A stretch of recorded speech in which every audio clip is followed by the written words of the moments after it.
हर हर महादेव। महादेव की कृपा आप सभी पर सदा बनी रही। आज रसपान कीजिए शिव महापुराण कथा में अध्याय 26 का। अध्याय 26 में दक्ष का भगवान शिव को श्राप देना, इन सभी का वर्णन किया गया है। ब्रह्मा जी बोले, हे नारद, पूर्व काल में समस्त महात्मा और ऋषि प्रयाग में इकट्ठा हुए। वहां पर उन्होंने एक बहुत विशाल यज्ञ का आयोजन किया। उस यज्ञ में देवर्षि, देवता, ऋषि, मुनि, साधु, संत, सिद्धगण तथा ब्रह्म का साक्षात्कार करने वाले महान ज्ञानी पधारे, जिससे मैं स्वयं अपने महातेजस्वी निगमों आगमों सहित परिवार को लेकर वहां पहुंचा। वहां बहुत बड़ा उत्सव हो रहा था। अनेक शास्त्रों में ज्ञान की चर्चा एवं वाद विवाद हो रहा था। उस यज्ञ में त्रिलोकीनाथ भगवान शिव भी देवी सती और अपने गणों सहित पधारे थे। भगवान शिव को वहां आया देख मैंने सभी देवताओं, ऋषियों और मुनियों ने उन्हें झुककर भक्ति भाव से प्रणाम किया तथा अनेक प्रकार से उनकी स्तुति की। शिवजी की आज्ञा पाकर सभी ने अपना अपना आसन ग्रहण किया। इसी समय प्रजापति दक्ष भी वहां आ पहुंचे। वे बड़े ही तेजस्वी थे। प्रजापति दक्ष ने मुझे प्रणाम करके अपना आसन ग्रहण कर लिया। वे ब्रह्मांड के अधिपति थे, इसी कारण उन्हें अपने पद का घमंड हो गया था। उनके मन में अहंकार ने घर कर लिया था। ब्रह्मांड के अधिपति होने के कारण वे सभी देवताओं के वंदनीय थे।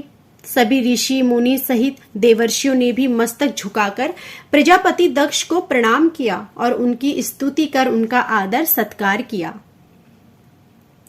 परंतु त्रिलोकीनाथ भगवान शिव शंभु ने न तो उन्हें प्रणाम किया और न ही अपने आसन से उठकर दक्ष का स्वागत किया। इस बात पर दक्ष क्रोधित हो गए। ज्ञान शून्य होने के कारण प्रजापति दक्ष ने क्रोधित नेत्रों से महादेव जी को देखा और सबको सुनाते हुए उच्च स्वर में बोला। प्रजापति दक्ष बोले, सभी देवता, असुर, ब्राह्मण, ऋषि, मुनि सभी मुझे नम्रता पूर्वक प्रणाम कर मेरे आगे सिर झुकाते हैं। ये सभी उत्तम भक्ति भाव से मेरी आराधना करते हैं, परंतु सदैव प्रेतों और पिचासों से घिरा रहने वाला यह दुष्ट मनुष्य क्यों मुझे देखकर अनदेखा कर रहा है?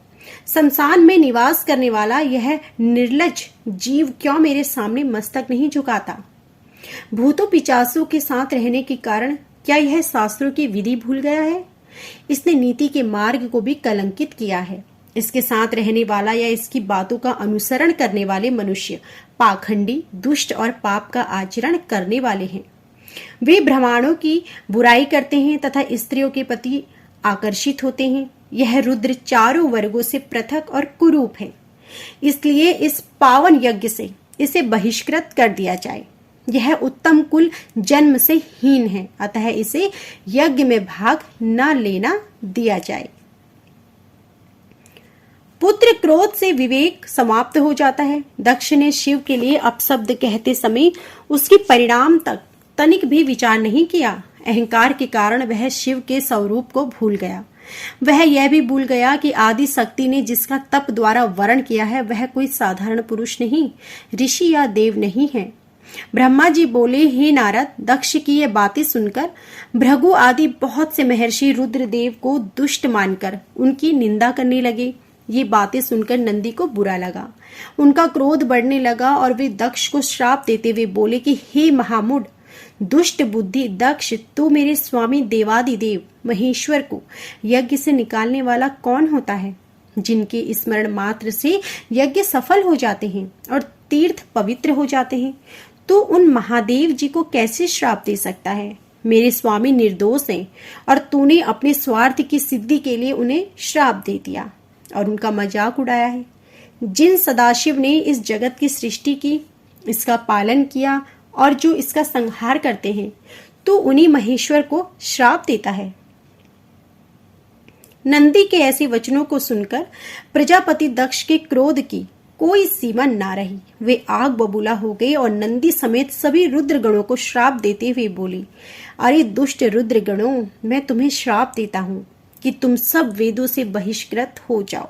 तुम वैदिक मार्ग से भटक जाओ और सभी ज्ञानी मनुष्य तुम्हारा त्याग कर दें। तुम शिष्ट आचरण न करो और पाखंडी हो जाओ। सिर पर जटा, शरीर पर भस्म और हड्डियों के आभूषण धारण कर मद्यपान करो। जब दक्ष ने शिवजी के प्रिय पार्षदों को इस प्रकार श्राप दे दिया तो नंदी बहुत क्रुद्ध हो गए। नंदी भगवान शिव के प्रिय पार्षद हैं। वे बड़े गर्व से दक्ष को उत्तर देते हुए बोले।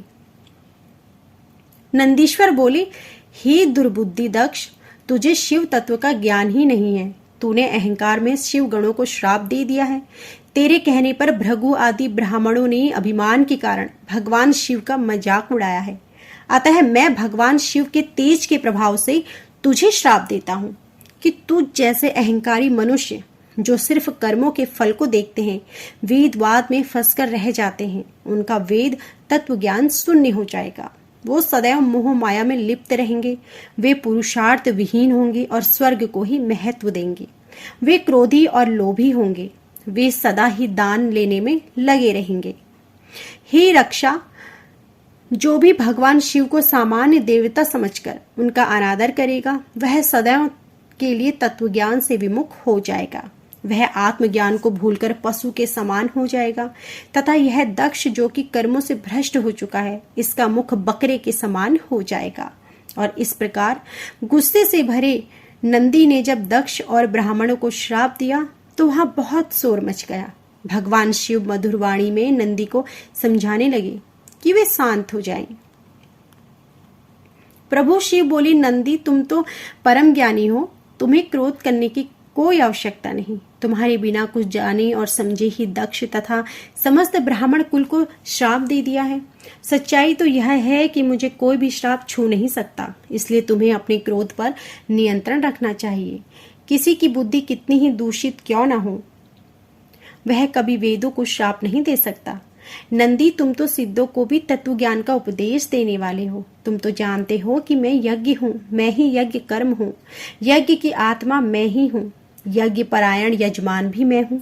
फिर मैं कैसे यज्ञ से बहिष्कृत हो सकता हूँ? तुमने व्यर्थ में ही ब्राह्मणों को श्राप दे दिया। ब्रह्मा जी बोले, नारद, जब भगवान शिव ने अनेक प्रकार से नंदी को समझाया तो उनका क्रोध शांत हो गया। तब शिव जी अपने अन्य गणों वे पार्षदों के साथ अपने निवास स्थान कैलाश पर्वत पर चले गए और क्रोध से भरे दक्ष भी ब्राह्मणों के साथ अपने स्थान पर चले गए। परंतु उनके मन में महादेव जी के लिए क्रोध एवं ईर्ष्या का भाव ऐसा ही रहा। उन्होंने शिव जी के प्रति श्रद्धा को त्याग दिया और उनकी निंदा करने लगे। दिन ब दिन उनकी ईर्ष्या बढ़ती ही जा रही थी। तो यह थी हमारी आज की संपूर्ण कथा। इससे आगे का अध्याय आप हमारी अगली वीडियो में जरूर सुनिएगा। और यदि आज की वीडियो आपको पसंद आई हो तो प्लीज वीडियो को लाइक करना ना भूलिएगा। जय भोलेनाथ।